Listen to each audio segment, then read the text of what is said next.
we're going to try this again. So we are in my kitchen, getting ready to do a video. I'm home with the kids, wife's at work, so you're going to hear kid playing the baby and they're making some noises, messing around.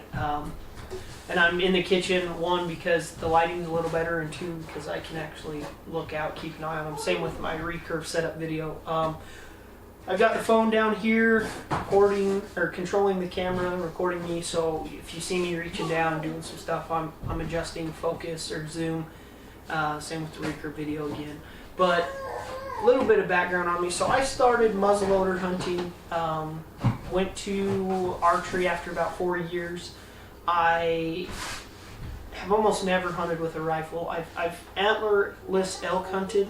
I've killed 4 elk with a rifle, all during the antlerless season.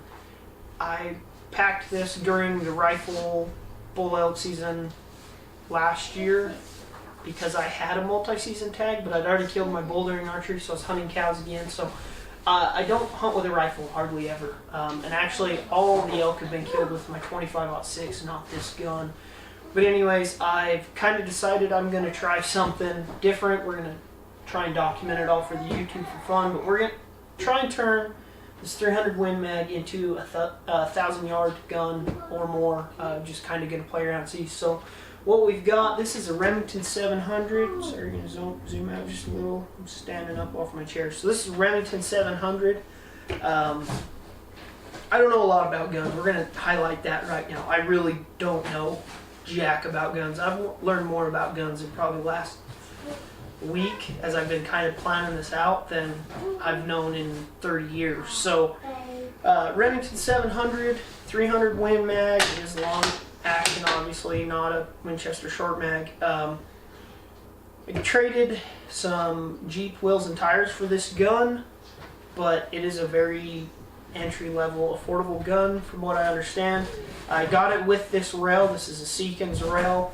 It is a 0 MOA, and I wouldn't even know what that was until this last week. I've got a buddy named Brent. He's been helping me with a bunch of different questions.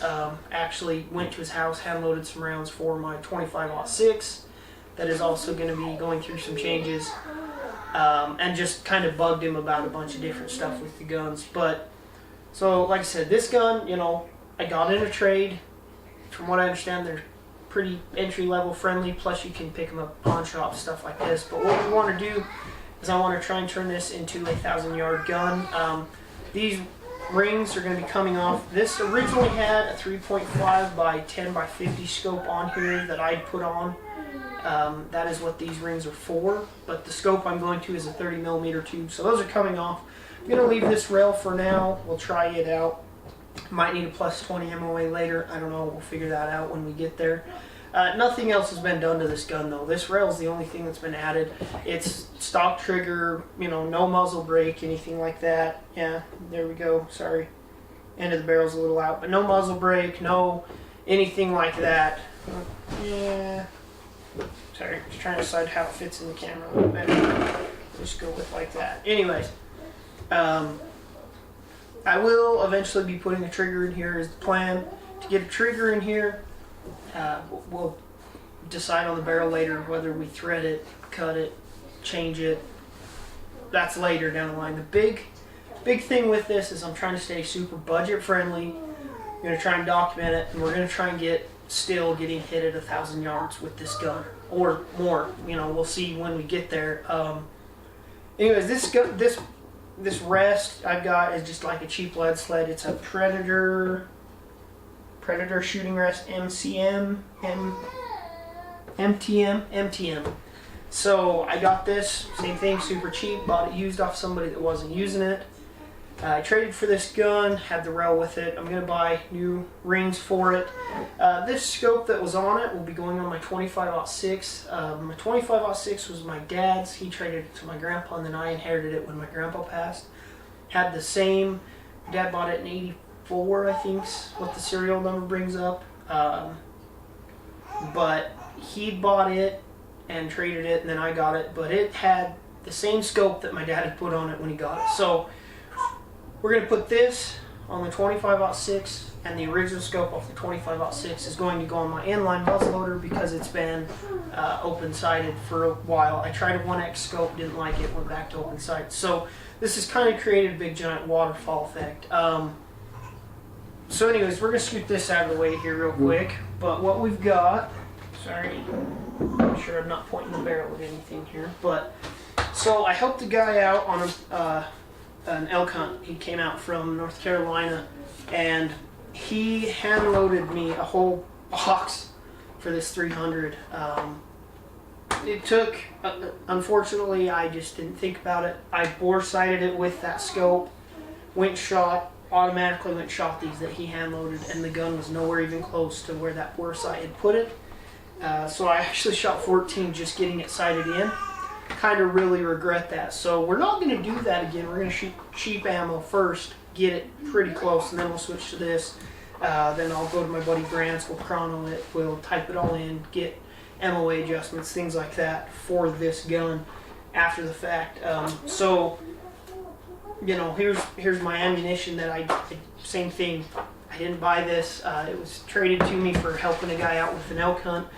So far, we're, you know, everything here is pretty cheap. Now, my buddy Brant brought this up to me, and we're going to zoom in. We got a baby in there making a bunch of noise. This is the Covenant 4 Cabelas rifle scope. This is a first focal plane, which I couldn't have told you what that was before this week. And it's a 4:16 magnification with a 44mm objective. It is a 30mm tube, and I opened it to make sure everything was good before I did this video, but this is pretty much an unboxing. He kind of told me this is the best kept secret Cabelas has right now, and we were talking about it, and then I got on the website, sorry, I'm going to zoom out a little. Got on the website, and they were having a really good sale, plus I had 10% off, plus I had a bunch of Cabelas points. So I actually picked this up for a ridiculously cheap price. Yeah, so yet again, super budget friendly. It's a budget friendly scope to begin with, but by the time you're like over 50% off, it really helps. So this is a neoprene case that comes with it, pops right over the scope. You've got your, you know, owner manual. Now, this is, we're going to see if we can get this to show up. This is your ballistic turret inside of there. Let's see if I can get it to zoom in on here and focus. What you've got, you've actually got your MOAs on here, right? And I don't know how well you can see that, but so you've got a 4:32 on your vertical, whoops, and 4:28 on your horizontal. Now, with first focal plane, I'll explain this because this is how it's explained to me, and like I said, I just barely learned about this. But what you've got, we're going to zoom back out here. So with first focal plane, at full zoom, or with a regular scope, a second focal plane, whether you're zoomed all the way in, all the way out, that looks the same, right? So when you're zoomed all the way out and you zero it so everything here is right, the second you start zooming in, these no longer add up. Like your MOAs are no longer correct with that zoom. For the first focal plane, as you zoom in, this actually stays consistent, so that as you zoom in, your, you know, whatever you want to say, 24 MOA mark is still 24 MOA. Or at least that's the way I understand it. Like I said, if you're a gun guy and I'm saying that wrong, don't get pissed. But it's, you know, if you look through it as you zoom, your ballistics stay with it. So this is microfiber cloth. This is the actual scope. This does allow you to, as I recall it being called, slip the rings, where you can loosen it and zero it, so you always have a consistent zero. It is a very noticeable click, so hopefully you can pick that up on the camera or on the microphone.